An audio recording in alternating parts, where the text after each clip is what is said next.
بسم الله الرحمن الرحيم. السلام عليكم ورحمة الله وبركاته. الحمد لله وكفى وسلام على عباده الذين اصطفى اما بعد. حاضرین و ناظرین، یہ درس نمبر 1634 ہے اور آج سورۃ السجدہ کی 3 آیتوں کی تلاوت اور تشریح کی جائے گی، آیت نمبر 23، 24 اور 25۔ چلیے سب سے پہلے ہم ان 3 آیتوں کی تلاوت کرتے ہیں، لفظی ترجمے اور ترجمے کے بعد تشریح کرتے ہیں۔ اعوذ باللہ من الشیطان الرجیم، بسم اللہ الرحمن الرحیم۔ وَلَقَدْ آتَيْنَا مُوسَى الْكِتَابَ فَلَا تَكُنْ فِي مِرْيَةٍ مِّن لِقَائِهِ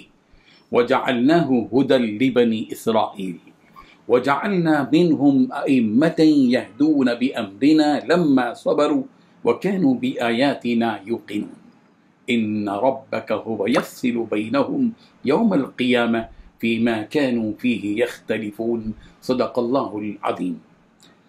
لفظی ترجمہ یوں ہے، وَلَقَدْ اور البتہ تحقیق، آتینا ہم نے دی، موسیٰ الکتاب موسیٰ کو کتاب، فلا تکن لہذا آپ نہ ہو، فی مریۃ شک میں، من لقاء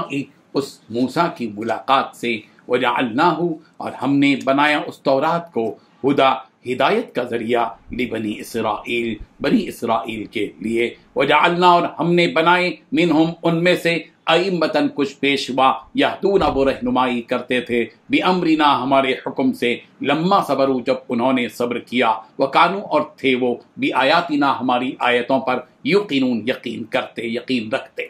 ان ربک بلا شبہ آپ کا رب، ہوا یفصل وہی فیصلہ کرے گا، بینہم ان کے درمیان، یوم القیامتی قیامت کے دن، فیما اس معاملے میں کہ کانو وہ تھے، فیہ یختلفون اس میں اختلاف کرتے۔ ترجمہ یوں ہے، اور ہم نے موسیٰ کو کتاب دی تو تم اس کے ملنے سے شک میں نہ ہونا، اور ہم نے اس کتاب کو بنی اسرائیل کے لیے ذریعہ ہدایت بنایا، اور ان میں سے ہم نے پیشوا بنائے تھے جو ہمارے حکم سے ہدایت کیا کرتے تھے جب وہ صبر کرتے تھے اور وہ ہماری آیتوں پر یقین رکھتے تھے۔ بلا شبہ تمہارا رب ان میں جن باتوں میں وہ اختلاف کرتے تھے قیامت کے روز فیصلہ کر دے گا۔ ان 3 آیتوں میں 7 باتیں بتلائی گئی ہیں۔ پہلی بات، ہم نے موسیٰ علیہ السلام کو کتاب دی تھی۔ دوسری بات ہے، پیغمبر آپ ان سے ملنے کے بارے میں ذرا بھی شک نہ کرنا۔ تیسری بات، ہم نے اس کتاب کو بنی اسرائیل کے لیے ہدایت بنایا تھا۔ چوتھی بات، ہم نے ان میں سے کچھ لوگوں کو جبکہ انہوں نے صبر کیا تو ایسا پیشوا بنایا جو لوگوں کی رہنمائی کرتے تھے۔ پانچویں بات، وہ ہماری آیتوں پر یقین بھی رکھتے تھے۔ چھٹویں بات، یقیناً آپ کا رب ہی ان کے درمیان قیامت کے دن فیصلہ کرے گا۔ ساتویں بات، ان باتوں میں جن میں وہ اختلاف کیا کرتے تھے۔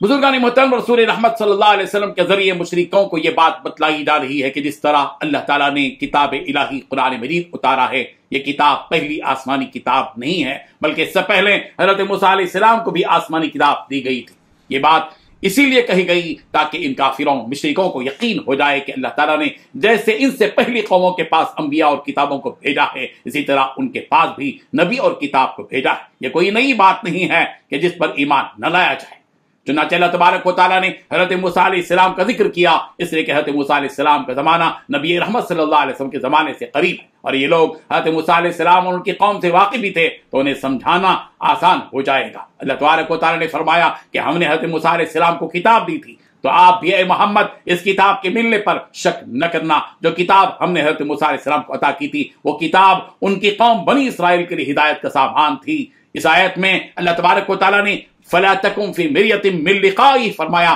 جس کے 2 معنی مراد دیے جا سکتے ہیں۔ پہلا معنی یہ کہ جس طرح ہم نے موسیٰ کو کتاب دی، اسی طرح ہم آپ کو بھی اے محمد صلی اللہ علیہ وسلم کتاب دیں گے۔ آپ شک میں نہ رہیے کہ مجھے کتاب ملے گی یا نہیں، اس شک کو اپنے دل سے نکال دیجئے، جیسا کہ سورہ نمل کی آیت نمبر 6 میں اللہ تبارک و تعالیٰ نے فرمایا وَإِنَّكَ لَتُلَقَّى الْقُرْآنَ بے شک اے محمد آپ کو یہ قرآن دیا جا رہا ہے۔ اور دوسرے معنی یہ بتائے گئے کہ اے محمد آپ کی ملاقات حضرت موسیٰ سے ہوگی یا نہ ہوگی، اس بارے میں آپ شک میں نہ رہیے، بلکہ آپ کی ملاقات ان سے ہو کر رہے گی اور ہوئی بھی، جیسا کہ حضرت ابن عباس رضی اللہ عنہما کی روایت ہے کہ نبی رحمت صلی اللہ علیہ وسلم نے فرمایا جس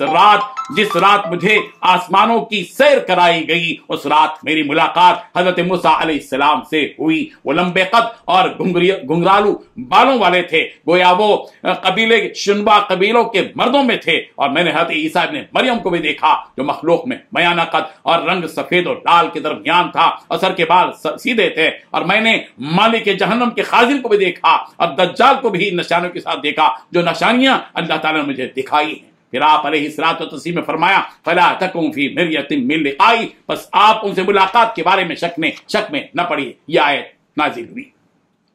آگے اللہ تبارک و تعالیٰ فرما رہے ہیں کہ بنی اسرائیل کے کچھ لوگ جب فرعون اور اس کی قوم کی تکالیف پر صبر کرتے رہے، اللہ تبارک و تعالیٰ کی عبادت میں قائم رہے، اللہ تعالیٰ نے جتنی چیزیں نازل فرمائی ان سب پر ایمان و یقین رکھتے رہے کہ یہ سب ہمارے خالق و مالک کی جانب سے ہے، تو اللہ تبارک و تعالیٰ نے ان لوگوں کی اس مشقت اور اخلاص کو دیکھتے ہوئے انہیں قوم کا پیشوا اور مقتدا بنا دیا کہ یہ لوگ اپنی قوم کے دوسرے لوگوں میں دعوت و تبلیغ کا کام کرتے، انہیں سیدھے راستے پر لانے کی کوششوں میں جڑے رہے۔ اس بات میں ایک اشارہ یہ بھی ہے کہ جس طرح ہم نے حضرت موسیٰ علیہ السلام کو کتاب دی، اسی طرح ہم محمد صلی اللہ علیہ وسلم کو بھی کتاب عطا فرمائیں گے، اور جس طرح حضرت موسیٰ علیہ السلام کی قوم میں سے کچھ لوگ دنیا کے مصائب پر صبر کرتے رہے، ایمان پر ڈٹے رہے، تو انہیں اللہ تعالیٰ نے دین کا داعی بنا دیا، تو اسی طرح اس امت محمدیہ کے ان لوگوں کے ساتھ بھی ایسا ہی معاملہ کیا جائے جو تکلیفوں پر صبر کرتے ہوئے اللہ کے راستے پر قائم رہیں گے۔ اللہ ایسے لوگوں کو اس امت کا مقتدی امام بنا دے گا جو لوگوں کو دین اسلام کی تعلیم دی اور انہیں اسلام کی طرف لانے کا کام کرے۔ آگے اللہ تبارک و تعالیٰ فرما رہے ہیں کہ جب یہ داعی لوگ دین سے بھٹکے ہوئے لوگوں کو اسلام کی طرف بلاتے اور اللہ تعالیٰ کی حقانیت ان کے سامنے رکھتے، تو یہ لوگ ان باتوں میں ان دائیوں سے جھگڑنے لگتے، اور اللہ نے جن باتوں کے بارے میں کہا یعنی حساب و کتاب، بعد الموت وغیرہ، ان میں اختلاف کرتے، یعنی اسے سچا نہ جانتے، تو اب تو انہیں یہ باتیں سمجھ میں نہیں آئیں گی، لیکن جب قیامت کا دن ہوگا تب اللہ تبارک و تعالیٰ ان کے درمیان اس چیز کا فیصلہ کر دے گا، یعنی ان کے اختلاف کو دور کر دے گا اور ان کی آنکھوں کے سامنے ان تمام مناظر کو پیش کر دے گا جس سے انہیں ان تمام باتوں کا یقین ہو جائے گا۔ اللہ تبارک و تعالیٰ ان آیات سے ہم سب کو سبق حاصل کرنے والا بنا دے۔ آمین۔ وآخر دعوانا ان الحمد للہ رب العالمین۔